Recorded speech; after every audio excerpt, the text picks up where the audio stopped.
20 years ago, somehow what has happened is there has been a commonality that has evolved across. When I think of technology, obviously there's an efficiency component of technology. You can do things cheaper and quicker. But to me, there's a very important human component of technology. You can help people do what they're trying to do in a way that they feel better about it, they feel less stressed about it. And for entrepreneurs, people who are building companies, this is an absolutely generational time. This is the most exciting time to start a company in the history of this industry. And like the bar has been absolutely raised for everybody. You know, we create the tools and the mechanics to enable them to think completely outside of the box. The tech should never be the thing that holds anyone.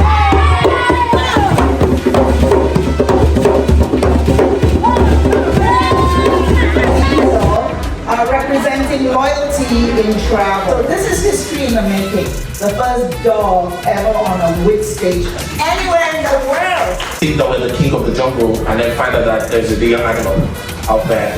We have to outthink them. We have to think local, but still act global. We do legwork in many places, and so I think what equates to a healthy ecosystem is for us to be able to plug in and create incremental new travelers.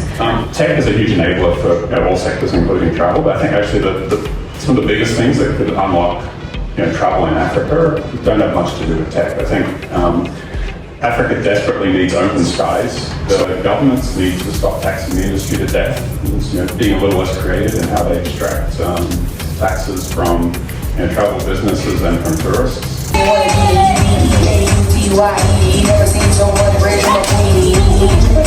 So these kids are saying, I'm very glad that you can afford all this credit. But this is not on anymore. The largest transfer of wealth in the world is happening right now. $73 trillion, okay, is changing hands in the next 10 years. The thing with the new generation that's taking that money is that they spend an average of 20 to 30% more on travel and experiences. 55% of travel decisions are made by women.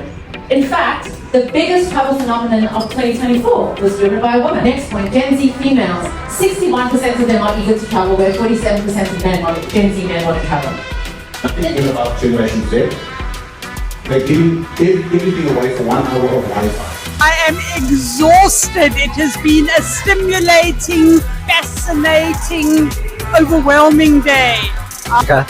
Fabulous Web in Travel Summit, where I got to learn from some very exciting speakers around what's going on, not just at the big companies in travel, but also from the exciting and exhilarating startups scene that's growing here in Cape Town. It's a real privilege to be here, learned a lot, and some key themes around Gen AI and how that agentic AI is going to transform the booking journeys, but also about the human touch, as well as all that sludge we need to get rid of in terms of the full experience. From a marketing perspective, everything is driven by mobile, and we all know that Africa is what? The mobile first market. So what you see in Africa is what I call a double arbitrage. So we've got about 18% of the world's population, about 8% of the world's GDP, but less than 1% of the world's venture. I don't think about Africa. It's not as straightforward as it seems. The most efficient product does not always win in many cases. So you are South African Airways, always holding your hand. Sometimes. And we look through our eyes and we hear our two primary senses. That's what this represents. And admittedly, yes, there are new technologies that are coming in. We see remittance solutions coming in. But again, is it available in market? Is it available in the market you are sending in? Is it available in the other market? And then you meet so many incredible people at all times. It's very comfortable with anybody.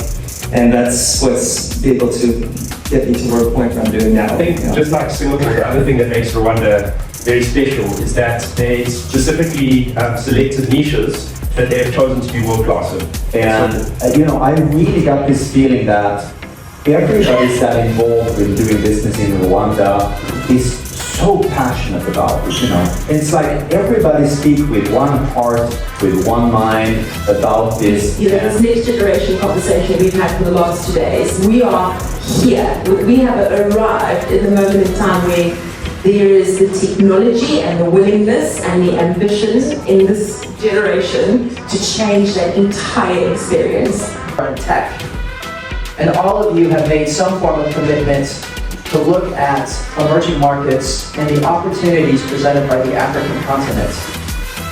That's wonderful. So congratulations to all of you. Well done. Cause you'll be the one to make a difference and the change we want to see. Close to 180 people signed up from 19 countries: Nigeria, Rwanda, Kenya, Uganda, Italy, Sweden, UK, Ireland, Poland, Greece, Dubai, Singapore, India, Malaysia, Qatar, Hong Kong, Australia, US. The world came to Africa. Woo! I get to have a dog on stage and I get to see the speaker's ass on screen. It's never happened before in 20 years of WiT. The magic we can make when we come together to create, not compete. To collaborate, not isolate. WiT Africa, the bridge between Asia and Africa, uniting two mighty continents. Together we can conquer mountains. Let the show